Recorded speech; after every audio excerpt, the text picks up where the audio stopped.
Germany broadcasting, people of Britain, greetings from the Third Reich.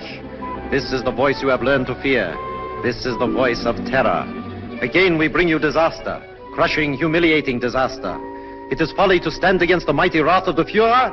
Do you need more testimony of his invincible might to bring you to your knees? Very well. Are you ready, operative number 7? This is the voice of terror. A secret airplane factory somewhere in England. Listen, the screams of the dying can still be heard. This is the voice of terror. Are you there, people of Britain, shivering in your cellars? Listen, operative 41. The fuse is lighted.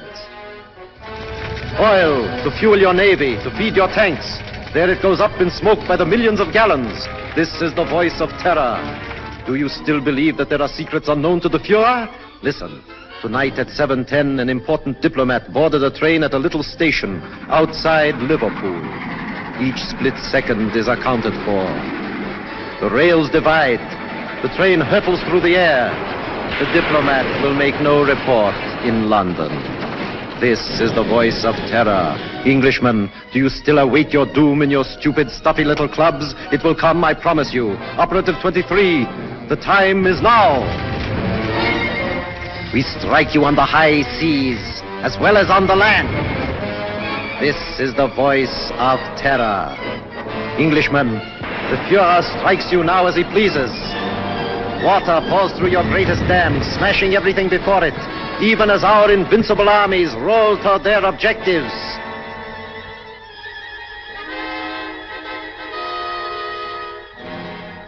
Despite the effective work done by the Intelligence Inner Council, jailing fifth columnists and saboteurs, despite their efficiency in coordinating military strategy based on information of enemy movements, they seem unable to cope with the voice of terror.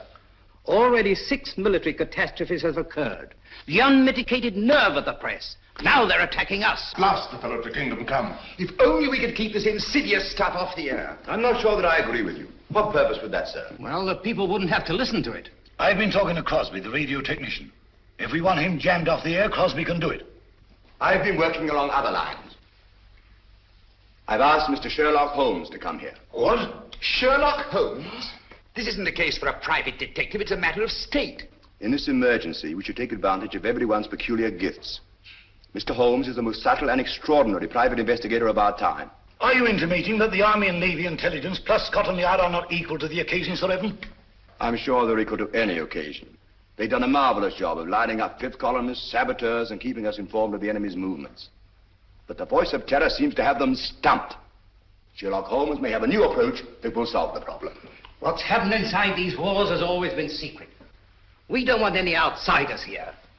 I'm positively and irrevocably opposed to calling in Sherlock Holmes. Perhaps you'll change your mind. I see nothing whatever to make me do so. Prentice is right.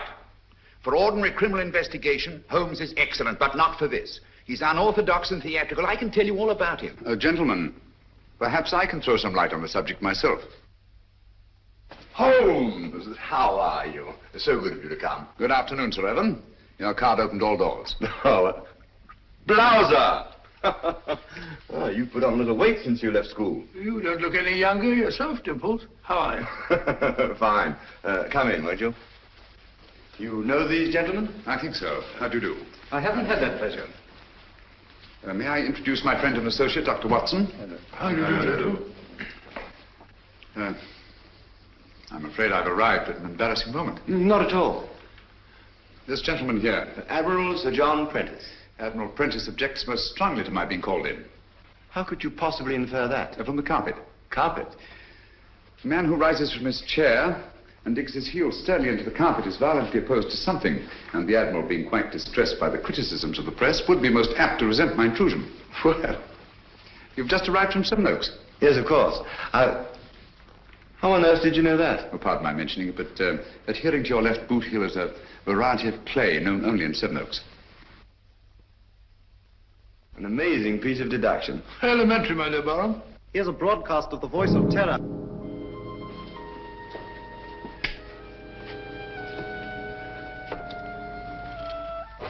Greetings from the Third Reich. Are you listening, stout fellows across the channel? Are you listening, you little body of incompetent men known as the Inner Council? Today, a new thrill, a new proof of the invincibility of the Fuhrer. Right now, a crack express train laden with British troops and nurses is speeding across England.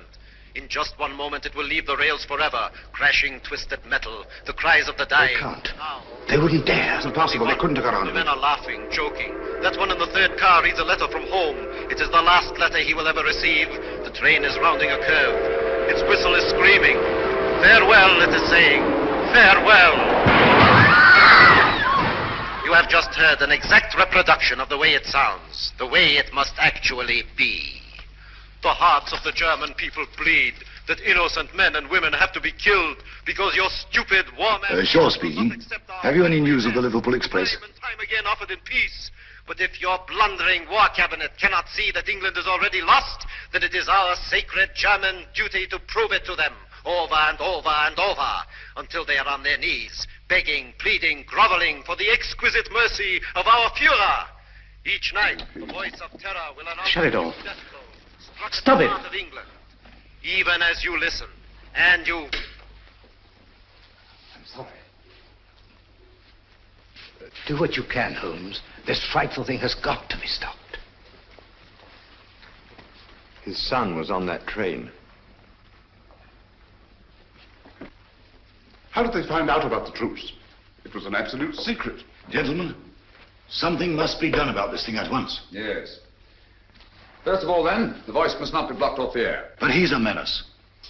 All over the Empire, this horrible news is broadcast, blown up out of all proportions. The world is beginning to believe it. Even our allies are counting England out. People are frightened, panicky. The British people are not so easily panicked. It's dangerous, I tell you, to let this thing go on. Dangerous, yes, Captain Shaw. But we must continue to listen. What for? So that we can keep on guessing who it is? His identity is not important. The important thing is the purpose behind this campaign of terror. Purpose, indeed. Isn't it enough that our most secret plans are known? Our ships are being destroyed, our trains wrecked.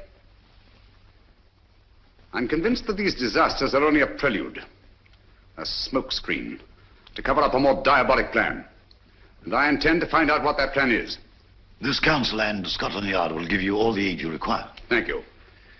Gentlemen, my connection with this case must remain absolutely secret. You understand that, of course. Why, certainly. You will let the council know at all times just what you're doing. I shall give you such information as I think wise to disclose in the interests of safety, both the public's and your own. The Inner Council has never shared its secrets with anyone. I demand that you keep us informed of your activities and progress. Come along, Watson. Mr. Holmes, I want to apologize for your rather lukewarm reception here. Well, thank you, Sir Evan. I'm used to the chilly atmosphere of high places. And of course, you recognize the importance of time. Quite. And results. Mr. Lloyd, I'm quite sure that Mr. Holmes can be trusted not to fail. He never has, you know. Thank you, Watson. The word is seldom. Goodbye, Sir Evan. Goodbye, sir. Goodbye, Barham. Goodbye, Watson. Well, shall we walk for a bit or take a taxi? I'm afraid we have no choice. Huh? No, Watson. I have a feeling that when we go out of that door, a girl will be waiting. A girl? What do you mean? A young lady whom neither of us has ever seen before will come forward to greet us. Holmes, now you're pulling my leg again.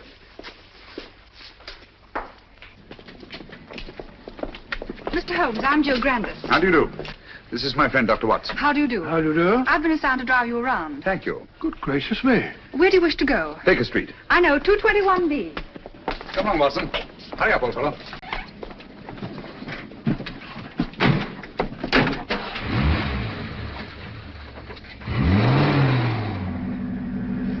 Holmes, the girl waiting.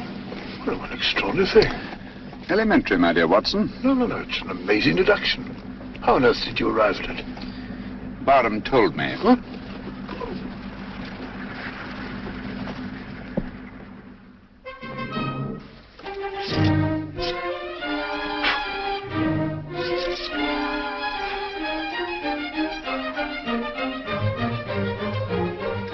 Oh, don't you worry, Mrs. Hudson.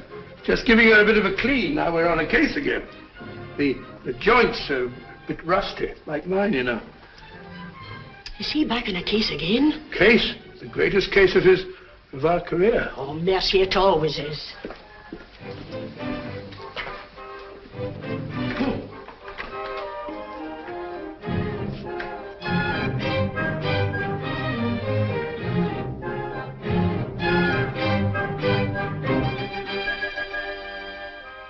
Holmes.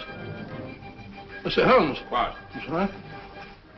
Well, if you ask me, it's disgraceful. Beethoven's Fifth? Not at all. It's very good. Sir Ronald Headley's conducting very well tonight. I don't mean the concert. No? England's in danger. Heaven knows what frightful disaster is happening, and you sit there calmly listening to the wireless. Music has charms. Very restful. That's got nothing to do with the whole... Country, my dear Watson, it may have a great deal to do with it. Oh, really? I don't see what.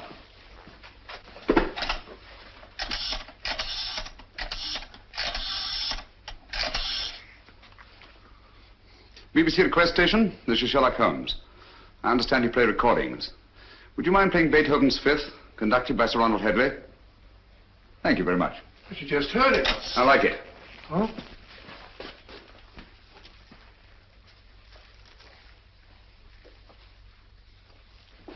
We've had a request for the Beethoven Fifth Symphony, played by the London Symphony Orchestra under the direction of Sir Ronald Headley. This is a transcription.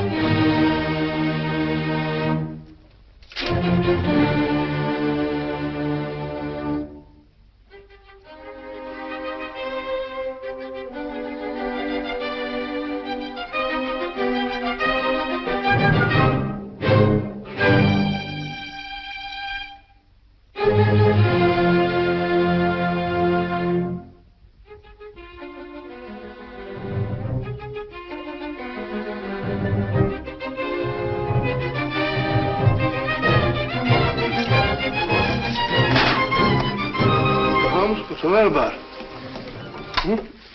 I said, Holmes, I don't... Shh.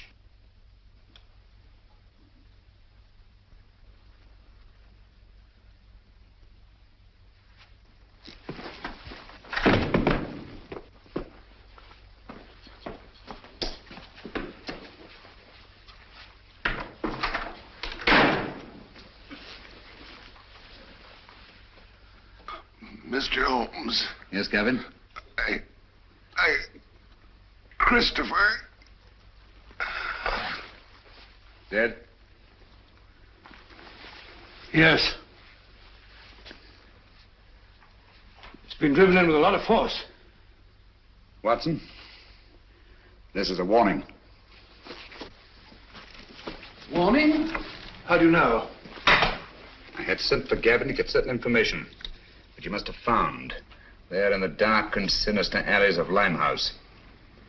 He came with his message, which someone doesn't want me to hear, someone determined and dangerous. What's the good of a warning of danger? You know from what or from whom? That we shall have to discover.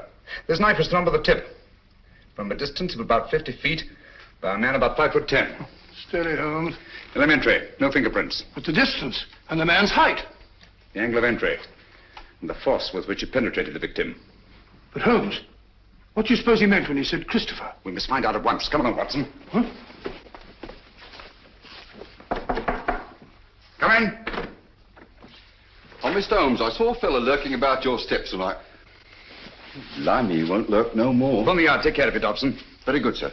How did it happen? Haven't time now. Get your coat on, Watson. We're going out. No. Holmes, you promised. Oh. Where are we going? Limehouse.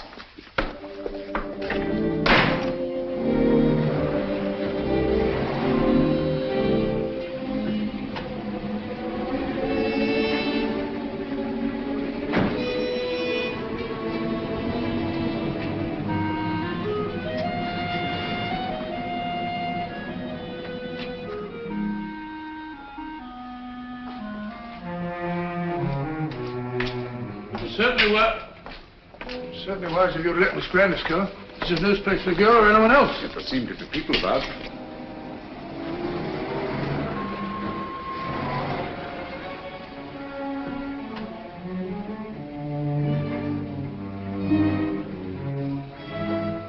Even Miss Grandis. If I'm not mistaken, she's keeping an eye on us. You're Mr. Sherlock Holmes, ain't you? Yes. I wouldn't come down here if I was you. This is Limehouse, and we don't fancy your sort of bloke in these parts. The fellow's absolutely right. Hadn't we better Quiet, be... Watson. This is still a free country. A man may walk where he pleases. And live to regret it. Live, yes. Regret it, I think not. Step back. Come on, Watson. Unfriendly, what? Speak a break.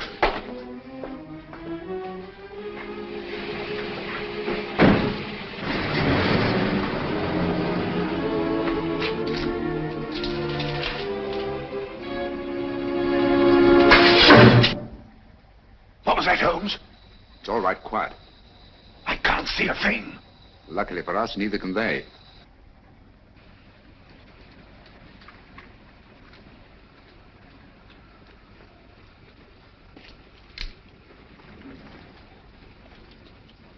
Apparently the enemy has found out that we joined forces with the government. What makes you think that? This knife, like the knife which killed Gavin, was thrown by a former habitué of the docks in Hamburg. It's a German knife. The knife throwers of Hamburg are extremely expert. Mr. Holmes, can't we come back in the daytime? Certainly not. I don't think we're safe. No one in the world is safe now, Watson. Least of all us.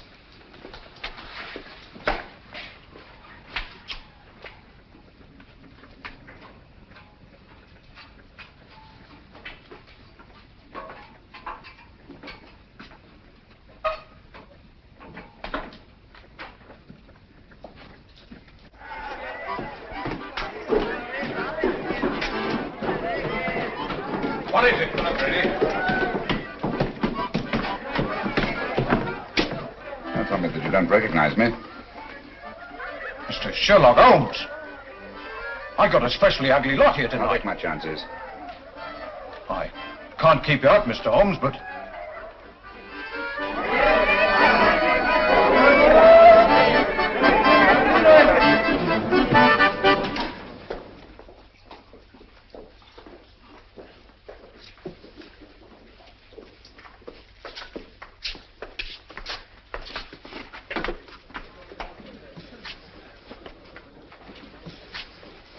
Where's the girl, Kitty?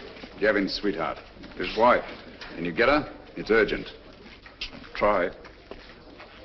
Holmes, I don't think I like this place much.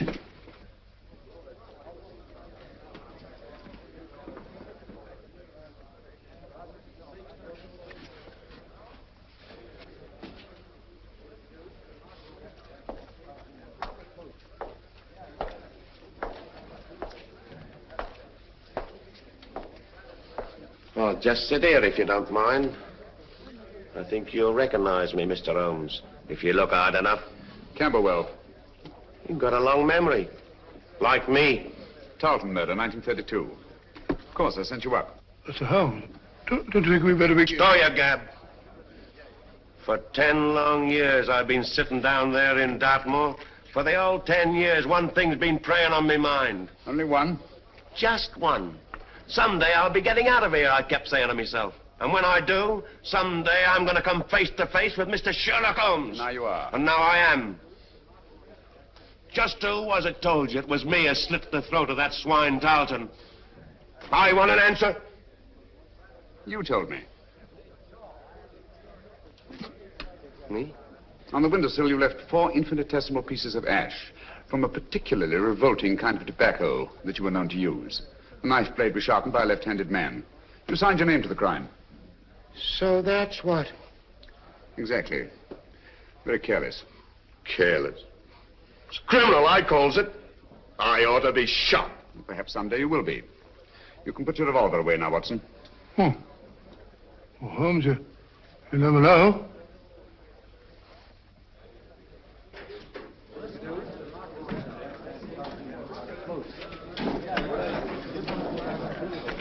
Where's Gavin? Sit down, Kitty. Where is he? You've got him into trouble. What have you done to him? Take it easy, Kitty. Gavin's dead. Dead? Oh, it ain't possible. Well, I was with him only 2 hours ago. You're trying to frighten me. No, I'm not, Kitty. It's you. You killed him. I warned him to stay away from you. I knew you'd do him in. I had nothing to do with it, Kitty. Well, who did then? Who did? He was knifed on my doorstep.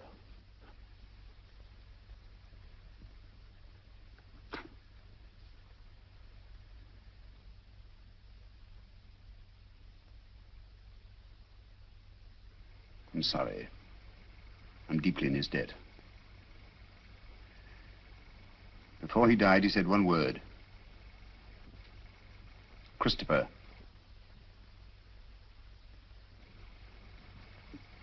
You know what it means? I've got to know. What's that to me?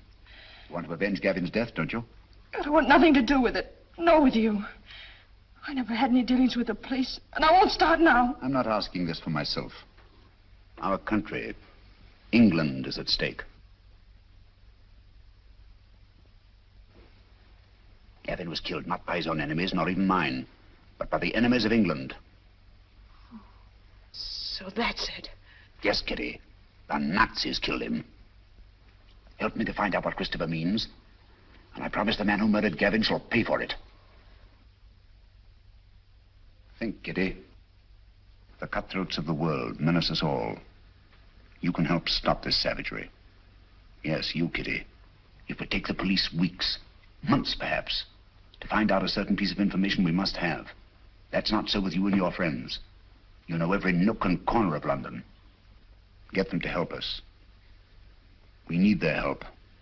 Your friends will become an army. Do you understand? Secret, invisible, and mighty. And you will be at their head, Kitty. You will be their leader.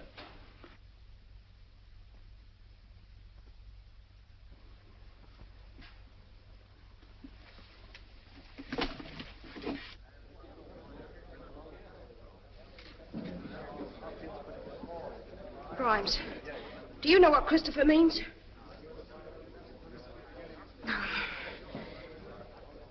Dugan, do you know? Dugan, listen to me. I ain't got no time to listen to you, girlie. But you gotta listen. Someone killed Gavin. I don't know who, but you gotta help me find out. All right, don't help me then. Cut your own throats, that's what you're doing. Help me or help the Nazis. Sure, the Nazis killed Gavin. They might be your friends protecting them the way you are. Don't you know that all the crimes they commit are being blamed on you? Well, they are, and I hope you hang for them. You can have it. As for me, I'm British, and I'm proud of it. Nobody's gonna call me a Nazi and get away with it. Well, help me then. Tell me what Christopher means. Never heard of it. But don't anybody know? It's gotta mean something. Speak up if you know what it is. Let's have it. Don't mean a thing to me. You've been a creep in the corners all your life. Are you gonna sneak away at the very sight of a man like this and show him what cowards you are? What are you afraid of?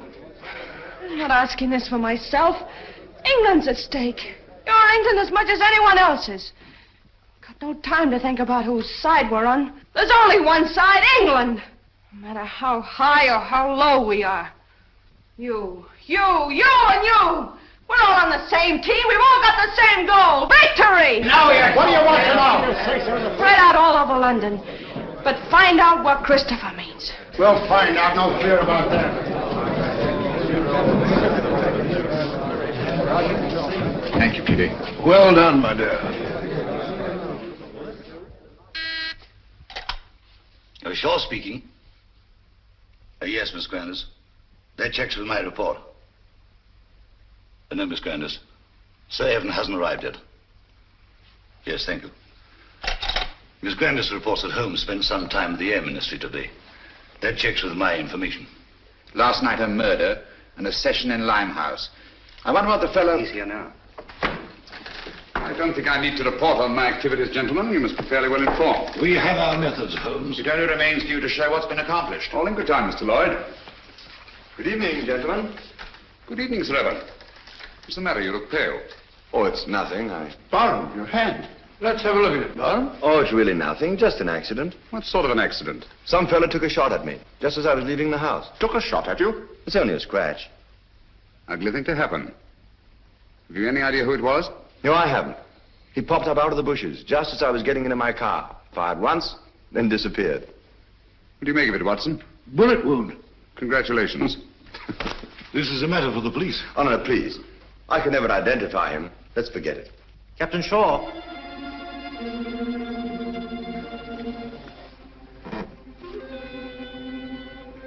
People of Britain, greetings. Is it shock you need? Very well. We Nazis can produce them. Till Britain's proud head is in the dust where it belongs. People of London, look out of your windows. You will see your promised disaster written across the skies. Lawford, turn out the lights, please. Look to the East India docks. Are you alert, number 20? Look, Britain, look, and wonder, and despair. We Nazis keep our promises. There's a terrible fire in the East End. Concentration of men and supplies. American bombers, tanks, gone. Destroyed utterly. The flames are mounting, higher and higher and higher. Now the glare must be visible even to the short-sighted leaders of your bewildered government. Mark well the towering fires. They consume your new planes from America, your meager store of tanks, your puny munitions, and your food. Planes that were your only defense against our all-powerful Luftwaffe. Tanks and munitions that you prayed would hold against the magnificent 50-ton German land monsters, which will soon be crashing through your very houses. Food. Turn it off. Needed morsels you...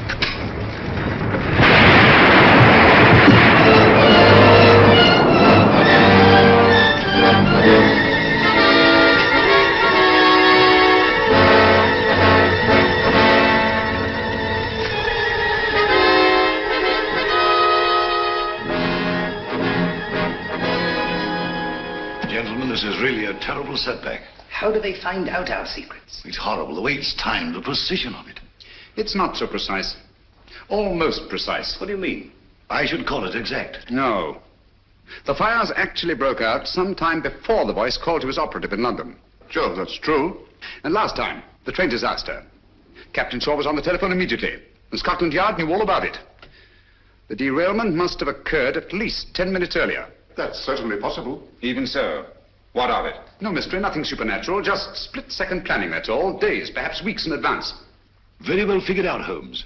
It gets us a step forward. Now, gentlemen, let's take a step even further. I have charted here the tonal differences between actual and transcribed broadcasts.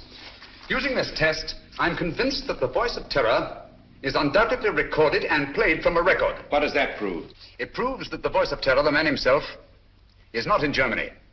He's here, in England. Oh, that's impossible. What are you telling us, Holmes? It can't be. Our technicians insist the broadcasts originate in Zeisberg. And so they do, from recordings flown to Zeisberg. It's impossible, Holmes. You can't expect anyone to believe that. It can't be done. Thanks to the Royal Air Force, I have some rather curious information. At irregular intervals, 6 Nazi bombing planes come over and drop their deadly cargoes on non-military objectives. A meadow or a sheepfold. That's nonsense. The Nazis aren't fools. They don't waste ammunition. Of course not. Then what's the purpose? To divert attention from the fact that a single plane breaks formation each time and disappears. But why? Gentlemen, that lone plane picks up plans, maps, secret military information, and the voice of terror's timed and recorded speech and flies them to Germany. I can hardly believe it. Sensational, if true. It's incredible. Fantastic. Mr. Holmes, Yes? there's a person outside asking... A lady? Um, Ask her to come in. Excuse me, gentlemen.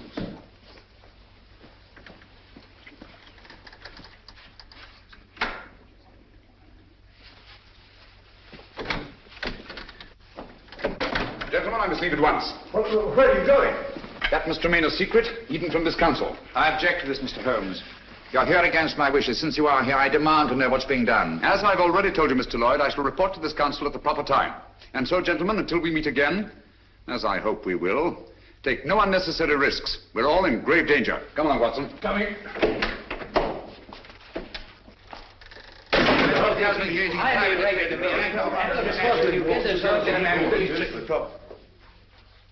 Stay.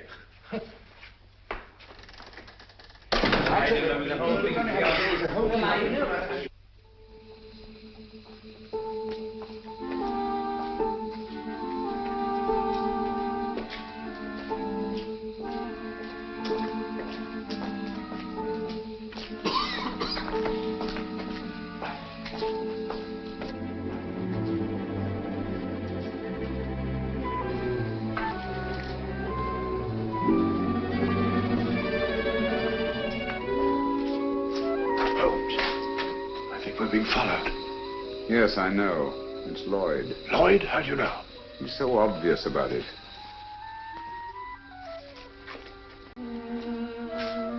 Good evening, Mr. Lloyd. You going our way? I intend to find out what you're doing. Even to the point of following me? This is our business, you know, as well as yours. All right. Come along.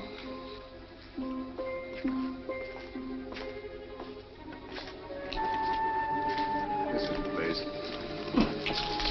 Seems deserted. It's been deserted for years. Not very securely locked. Fortunate, isn't it?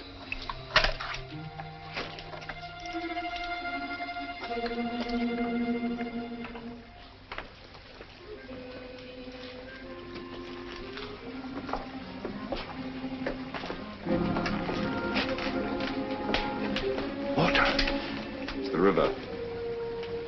This is part of the old Christopher docks. Never heard of them? Christopher? I say, Holmes, isn't that the word that Gavin... Watson.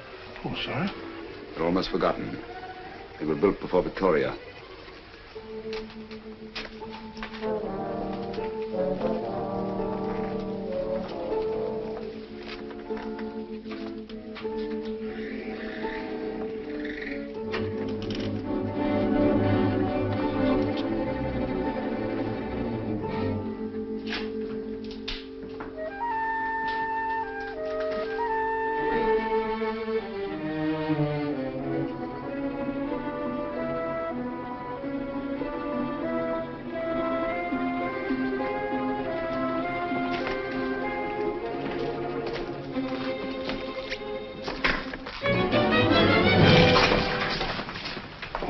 Red.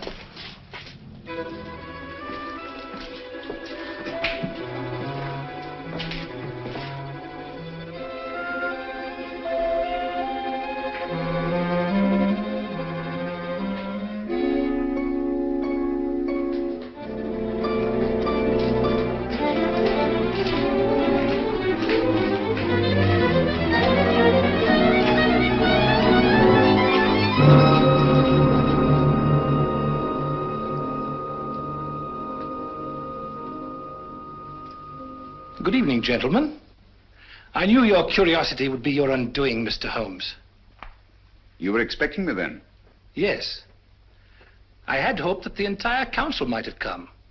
It would have been a pleasure to deal with all of them, quietly and effectively. Eventually, they all will be taken care of. However, Mr. Lloyd is quite a catch and will have to suffice for the moment. What do you intend to do with us?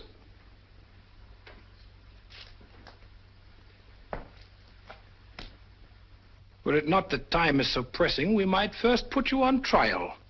On trial for what? Crimes against the Third Reich.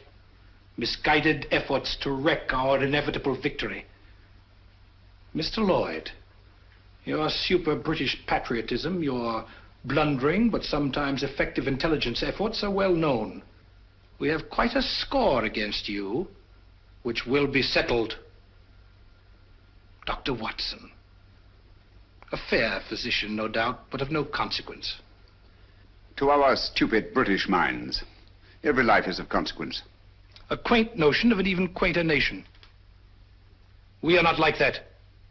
We know that only the powerful are worthy of respect. Let our record speak for us. Your record speaks. It's brilliant. Thank you. A brilliant record of rapacity, cruelty, torture, deceit, and murder. Murder?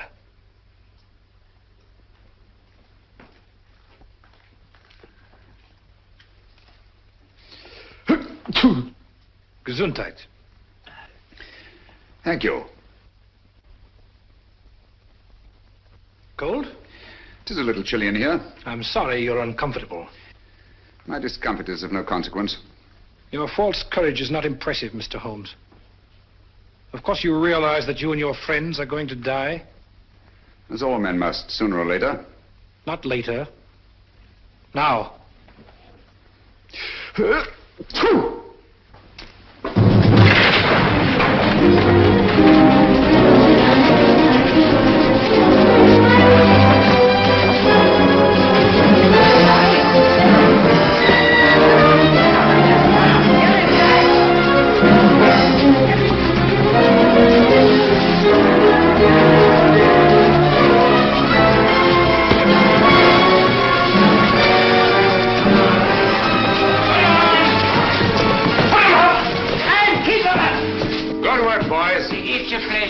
All right, then. Line him up there against the wall. Come on, get back again. Come on, get back.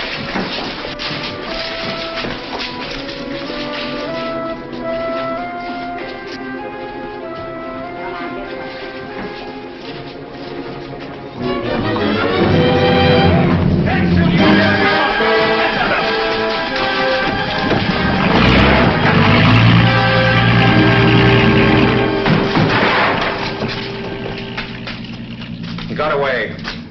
Oh, most unfortunate. I blame myself severely. I should think you might, Holmes. If you hadn't been so stupidly mysterious, allowed Scotland Yard to give you adequate protection, the man would never have escaped. No, he never would. Most regrettable. But Gesundheit.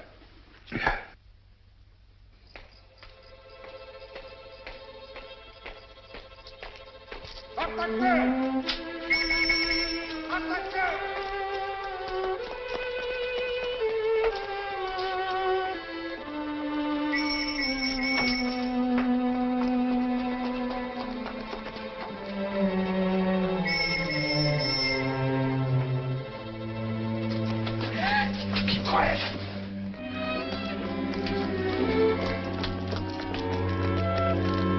Hands off, you fool! You want to bring the whole force in here?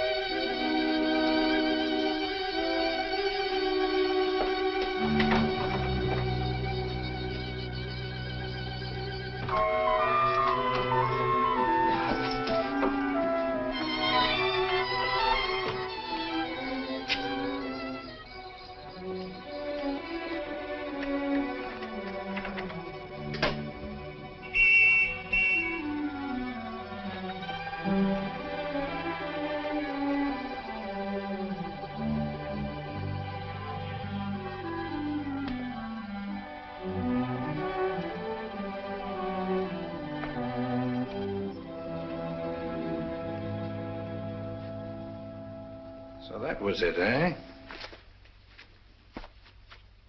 Quite a haul. It's mine.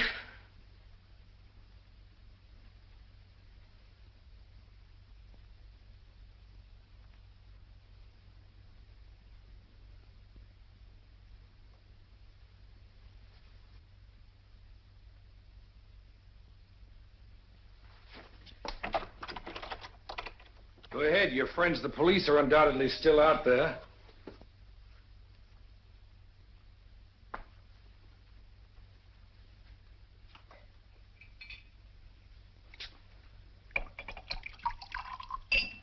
There isn't a better hideout in all London.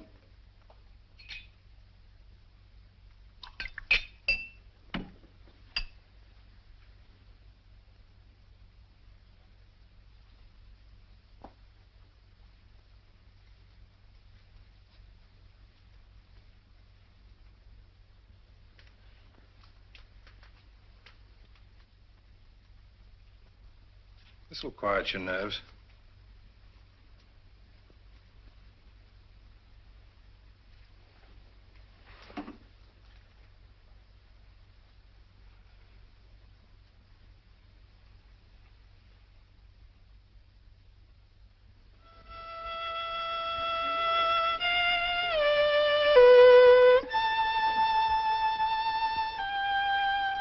The tea's got cold again. You've been playing that thing all the afternoon? Fiddling while Rome burns. Hello, what's this? General J. Lawford, KCB DSO, and Captain Roland Shaw, MC, who today narrowly escaped being struck by a falling wall in a bombed area. Lawford and Shaw by a falling... Holmes, you don't think that... It was not an accident. Good heavens. Holmes, that sinister-looking fellow, what's his name? Meade. If only he hadn't got away. Yes, difficult as it was, I managed to let him escape. You let him escape? But great Scott, man! He was about to kill us. He may even yet. I don't understand you, Holmes. It's my theory that this chap Meade is the arch-criminal, that he's behind the whole thing. You're absolutely right, Watson. Except for one thing. Oh, I'm wrong. Have you observed that a highly secret military plan is thwarted by each of these disasters? Yes, I have. Now that you mention it. Watson, there's a leak. A leak? You mean in the council? But Holmes, that's impossible. Anything is possible until proved otherwise. Let's see who are in the council. It's Lawford and Shaw. They're above suspicion. Their record proves that. Anyhow, they were attacked. Unsuccessfully. There's Prentice. Would he kill his own son? Doesn't seem likely. And yet the boy is dead. Barham, of course, brought you into the case. So it's quite obvious that he wants it solved. Most patriotic of Sir Barham. Yes, he's a great fellow. Played wing 3/4 for the school my last term, so I can vouch for him. Besides, he was attacked too, shot at. So I gather. How about Lloyd? No, it can't be him. Meade was going to kill him as well as us. By the way, he's a brave fellow, Lloyd. Did you notice that he didn't turn a hair? Very composed. Come in. Mr. Holmes? Yes, Kitty? I think now we'll be able to get some information from Mr. Meade. Your plan worked like a charm. I knew you could do it. Oh, it's not so hard once your mind's made up. And mine is. You'll be careful. She better be. She's mixed up with that fellow. Oh, I'll be careful, all right. But I'm going through with this. Good girl. I heard him talking on the phone today. Yes? He said, I'll take care of that little Seven Oaks matter at 11 tonight. Seven Oaks? Isn't that where... Barham has a country place. Watson, there's not a moment to lose. If I find out that Meade did kill Gavin, I'll... If so, he'll be punished. I warned you no one was safe with that fellow at large. Now he's off to Barham. Yes, I only hope we're in time. Come along, Kitty. I'll get you a taxi. Thank you, Mr. Holmes.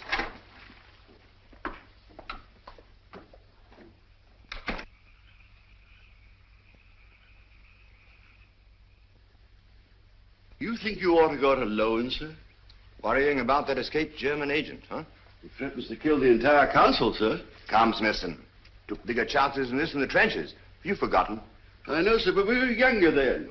And there were no such thing as Nazis. I'm ready for him. I understand, sir.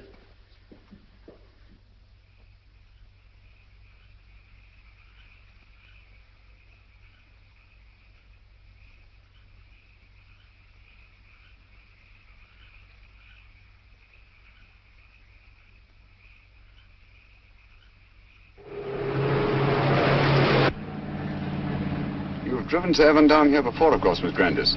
Quite often. He comes down whenever he can. He's a local air raid warden, you know. Likes to get away from the excitement occasionally, eh? Yes, it's so very quiet here. Quiet and remote. away from everyone.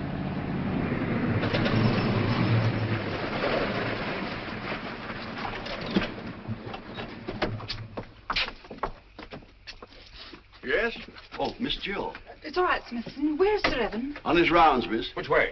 Down that lane of trees, sir. I'll go. You stay here. You too, Watson.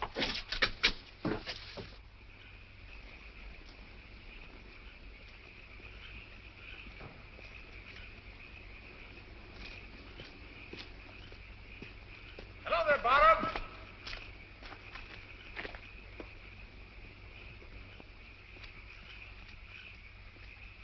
Holmes, what on earth are you doing out here? I've been worried about you. Yes? That fellow Meade appears to be in the neighborhood. Do you mind if I go along with you? I feel better about it. Not at all. I'd appreciate the company. You know, it gets quite lonesome, especially on a night like this. By the way, do you feel you're getting any nearer a solution of this terrible business? Yes, the end is in sight. Really? Well, would you mind telling me? Listen. Air raid sirens. Yes. Coming our way. Yes. Yet I don't seem to hear any planes. Wait a minute. I can. Look. There's one. She's coming right over.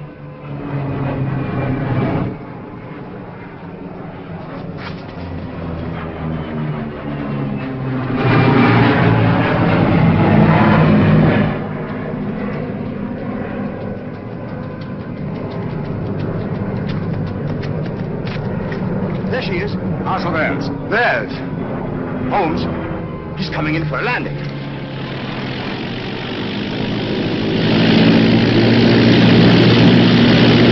The swine. That's the pickup plane. The voice must be here, close by. Then we've got him. Bottom!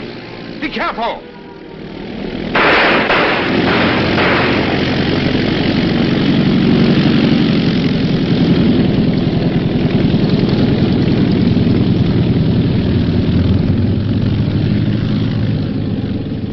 I can't understand you, Holmes. Why didn't you help me? We almost had him. You're too impatient, Baron. My patience is exhausted. This has got to stop. Thought you'd have solved the whole thing long before this. What happened? Was that a Nazi plane? Yes, I saw the filthy swastika myself. Great Scott! Took a shot at him, but he got away. Meade also got away. Well, I better go and report this. We'll go with you. Come along, Watson. You needn't bother. I can take care of myself. My dear fellow, there's no use taking chances. I'm afraid you're a marked man as long as Meade is at large. Come on.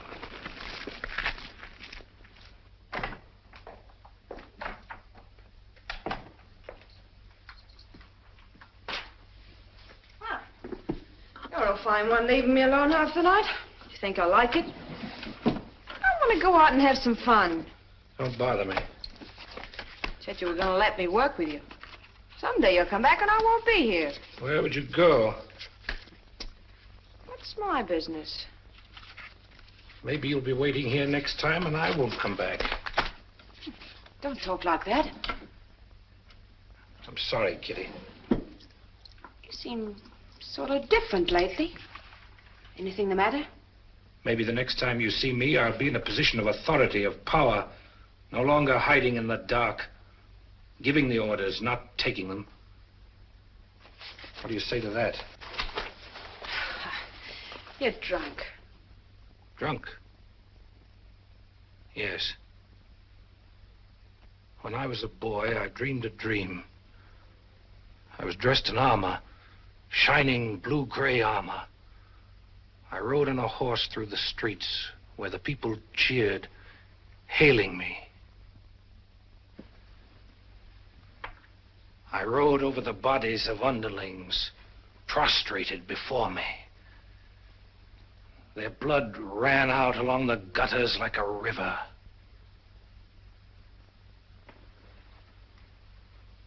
What if this was no dream? What if it was prophecy? What if all this comes to pass? Well, something must have happened to you. Yes, Kitty.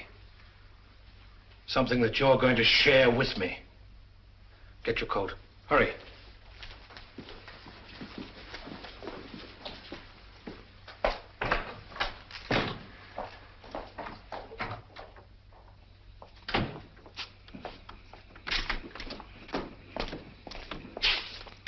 Right, you. Got plenty of petrol? Now, start driving.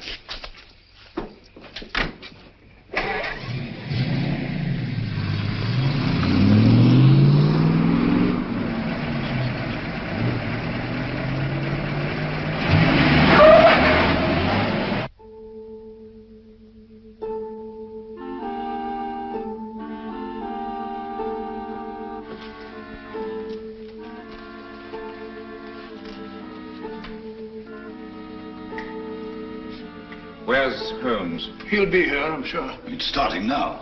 Here he is. You're almost late. I had to go to Downing Street. Good evening, ladies and gentlemen. Your favorite broadcaster, the voice of terror, coming to you from Zeisburg. Tonight I have something special for you. Where are you weakest, you weakening people of Britain? Consider well. Is it lack of food? Is it your stodgy leadership? Faulty ammunition? Scarcity of shipping? Lack of raw materials? Do you know that despite all your great efforts, your coasts are inadequately defended? Especially one coast. And there we shall strike. Swiftly, terribly. Tomorrow at sunrise. In a special broadcast at that time, I shall describe the carnage. Turn it off. What does he mean? What kind of threat is this? Remember, all our reports for the last few weeks have indicated abnormal enemy activity on the coast of Norway. That means an attack in force on our northeast coast. Then that's where we must concentrate all our forces, immediately. They'll never bring it off now that we know. This time the voice is boasting. Perhaps, but so far he's made good his boasts. What have you done to stop it? Shilly-shallying about while these crimes continue? This is the last straw. We must prevent this all-out attack at any cost. Sir Evan's right. All our available resources must be rushed to meet it. Withdraw material from elsewhere? If need be, yes.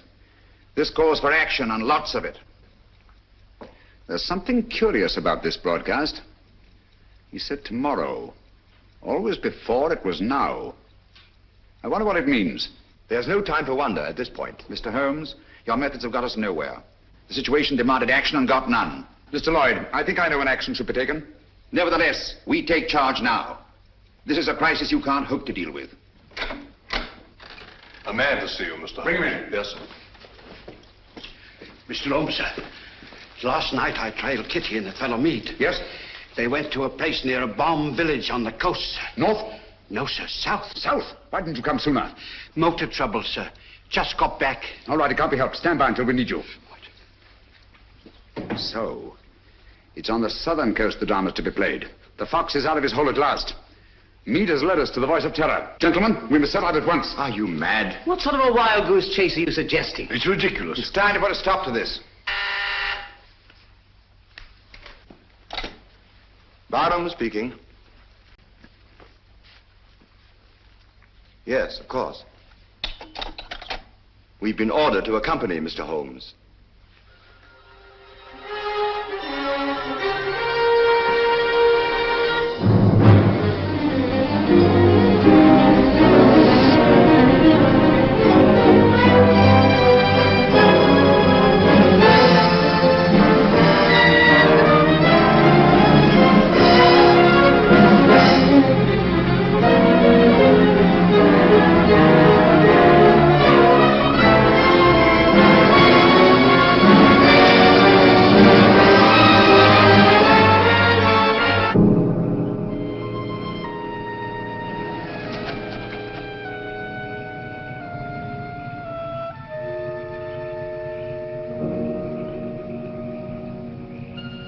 Major Harrison, Mr. Sherlock Holmes. Good evening, sir. All the arrangements have been made. Splendid. And that church up there? Yes, sir. All right. Let's go, gentlemen.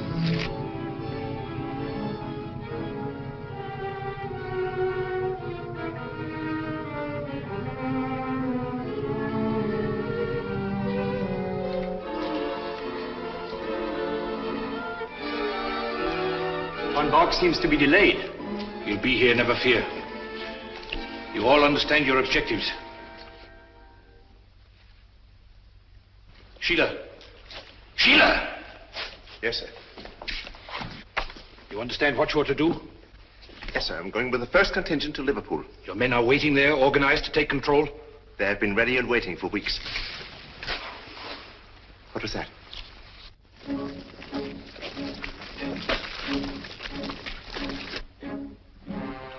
When the world is changing, it is natural to be on edge. Merely owls or perhaps wood rats? No, it sounded like... Sheila. Yes, sir. Go on. City of Croydon and Croydon Airport. All is prepared. You go. Birmingham, where I used to slave in the factories, but not anymore. The day has come at last.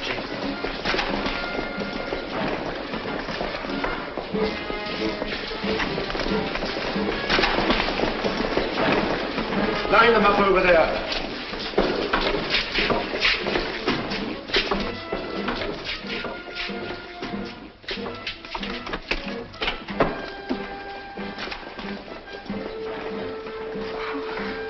Mr. Holmes. Oh, I was afraid you'd be too late. I'm glad you're safe, Kitty. Come along, sit down.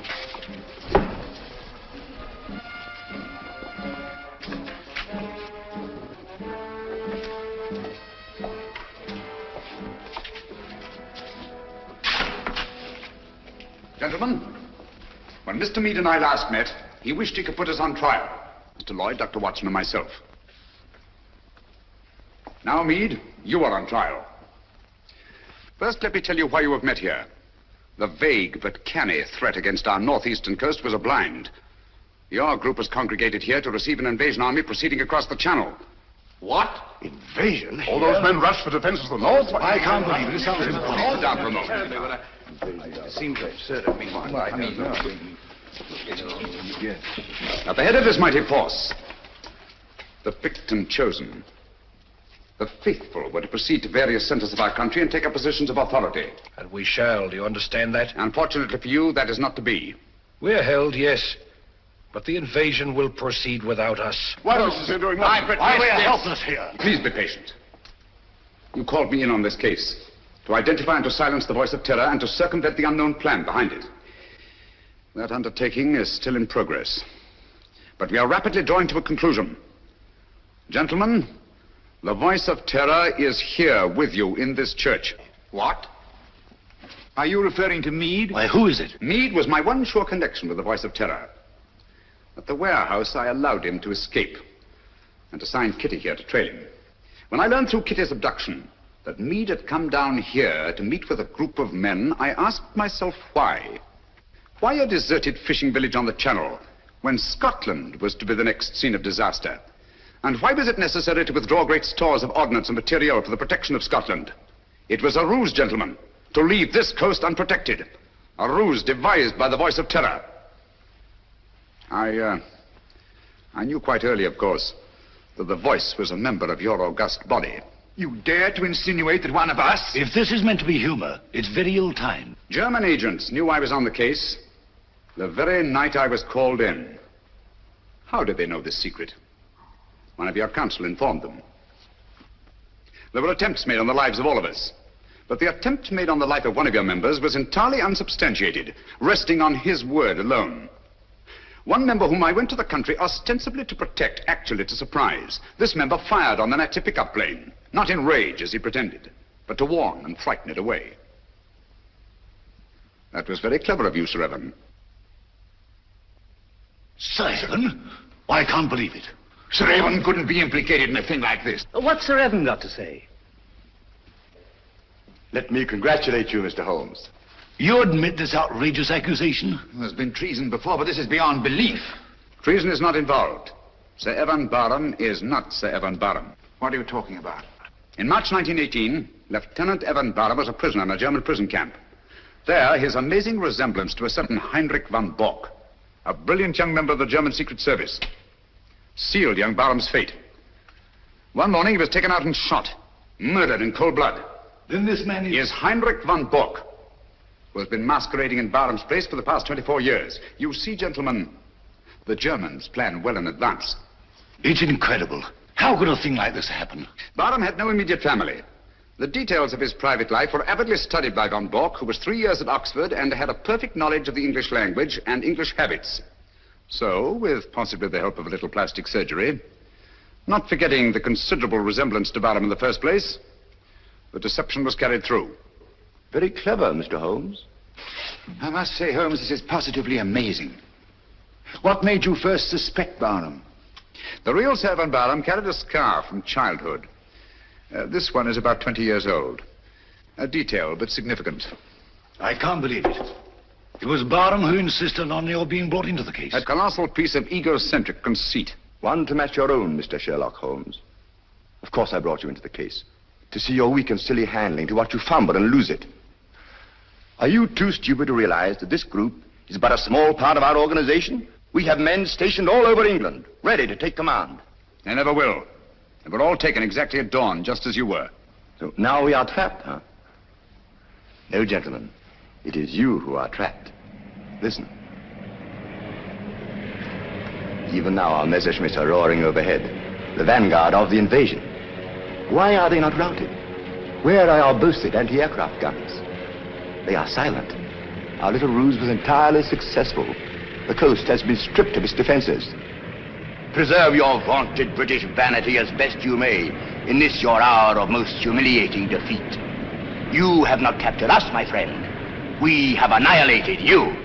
Do you really think us so blind that we would strip this coast of defenses because of a voice on a phonograph record? The Council was deliberately misinformed about moving the defense forces. You are trying to save your face. Look, if you think I'm lying. Those are not Messerschmitts. They're Spitfires and Hurricanes. Returning from blasting your invasion forces, destroying men and barges by the thousands. Look further on board, look below. Commandos, tanks, slipping away now that your invasion force has been destroyed to bring ruin and terror to your people.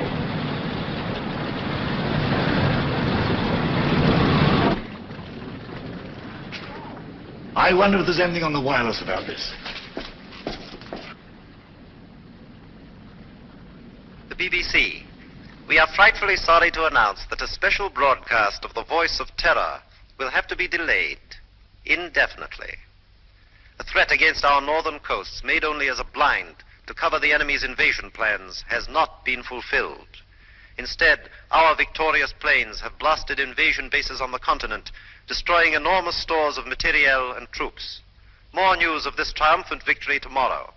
At the same time, the scattered Nazi agents all over the Commonwealth have been unceremoniously clapped into prison. That is all.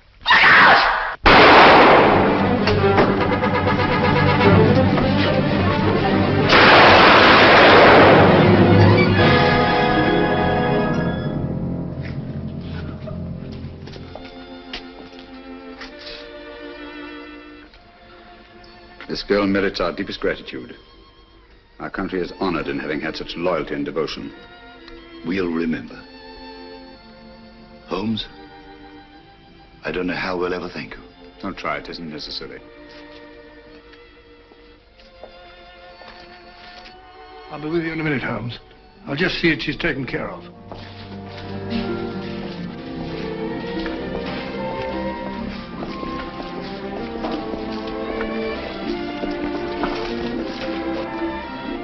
I always did think that chap was an imposter.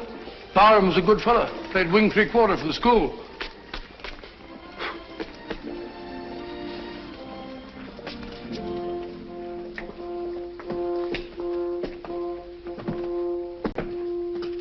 What a lovely morning, Holmes.